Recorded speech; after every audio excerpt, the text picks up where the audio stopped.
Good morning, everyone. Good snowy morning, everyone.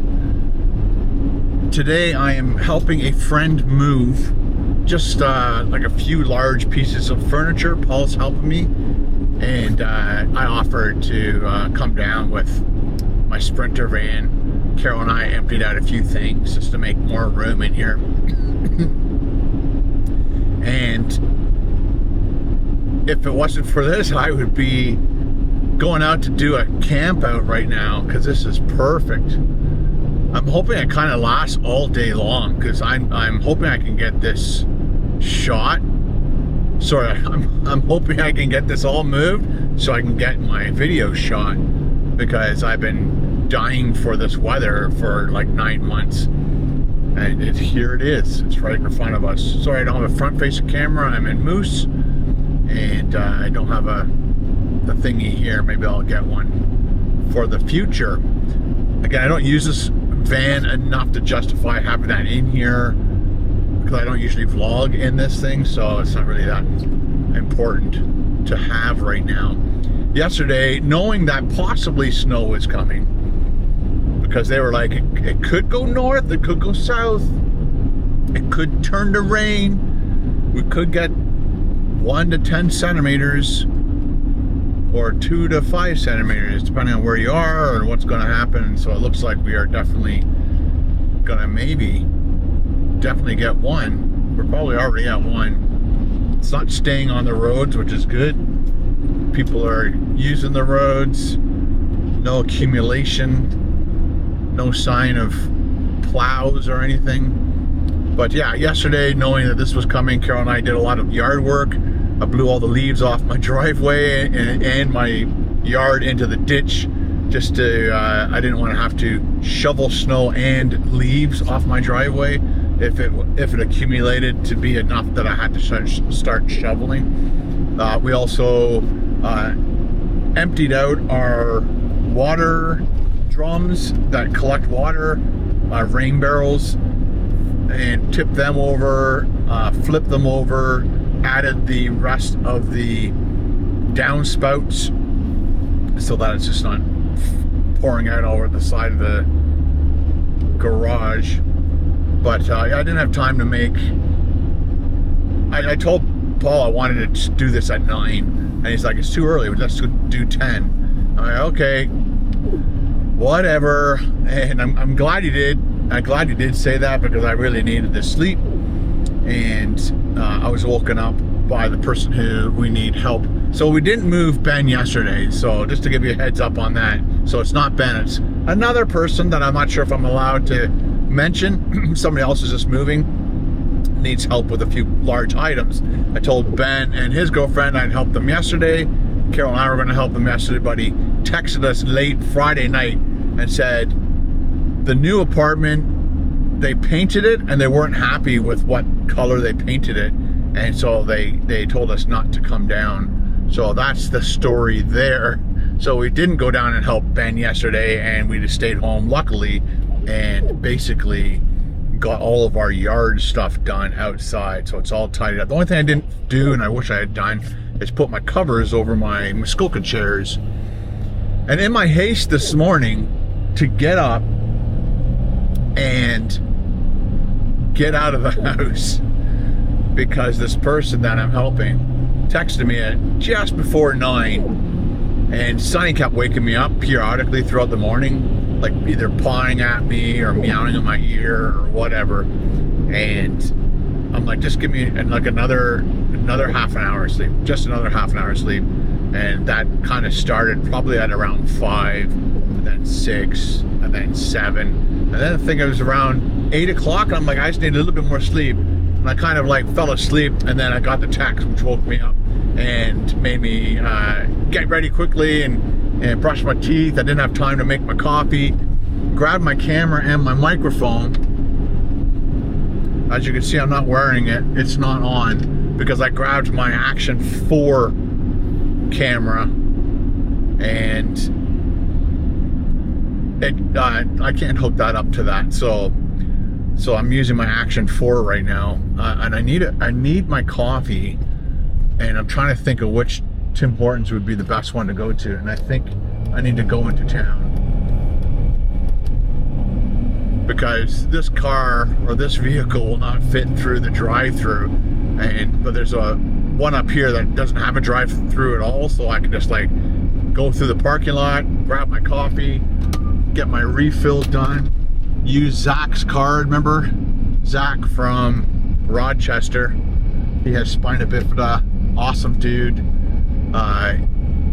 He sent me that card, I think, for my birthday. So thank you very much, Zach. Once again, I hope you're doing well. I'll actually try to reach out to you today. He was supposed to come to Toronto.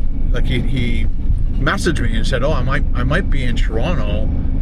If you could be around, that would be great." And I'm like, "Well, just give me lots of heads up, lots of notice. I need lots of notice because I could be." Like right now, I should be going out and doing a stealth camp somewhere, some small town. It would be so pretty, but I promised I'd help do this move, so that takes priority. Another thing too, this vehicle, I'm not sure if you can hear it.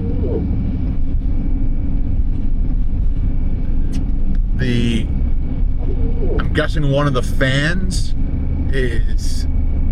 needs some lubrication because it's making a squeaking noise, and right now it's like a constant.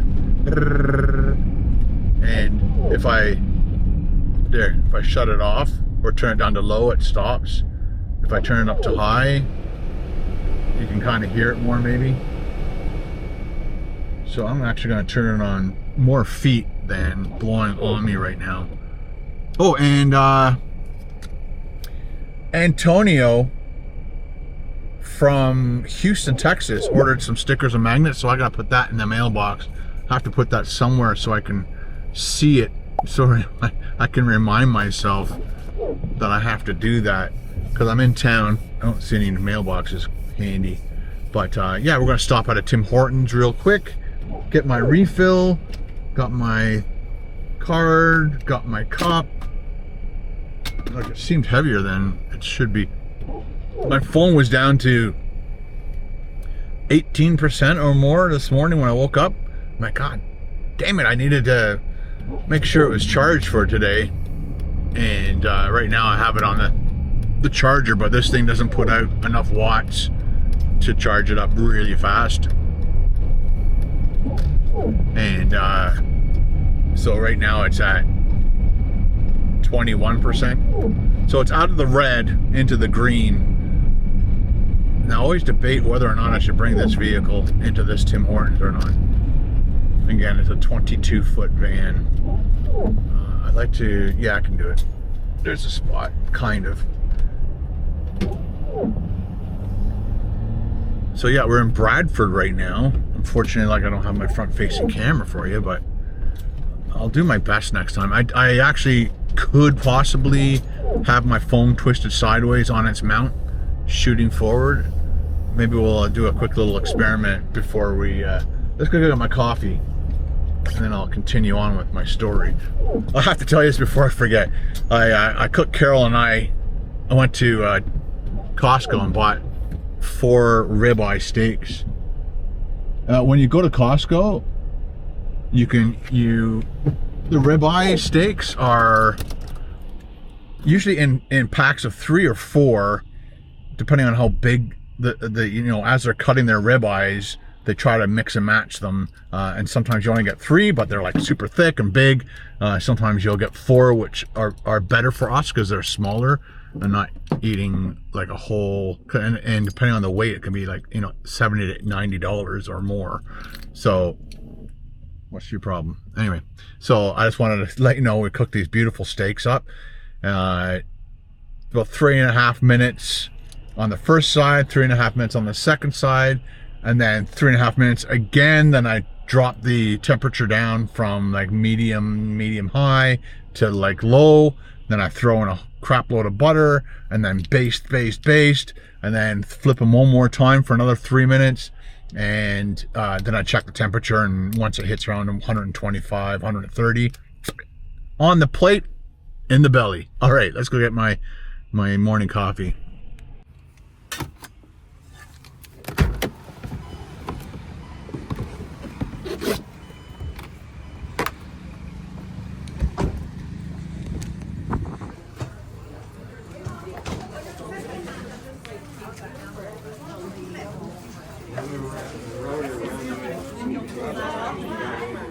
Hi, large 2 cream, please.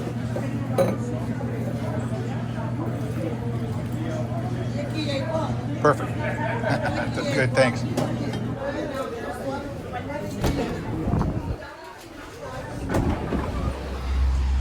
Oh, I should be camping.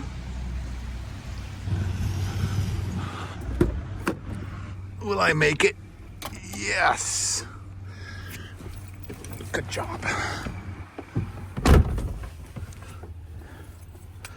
Thank you once again, Zach. You rock. It's lasted me this long. I do forget I have it once in a while, though. Sorry about the audio.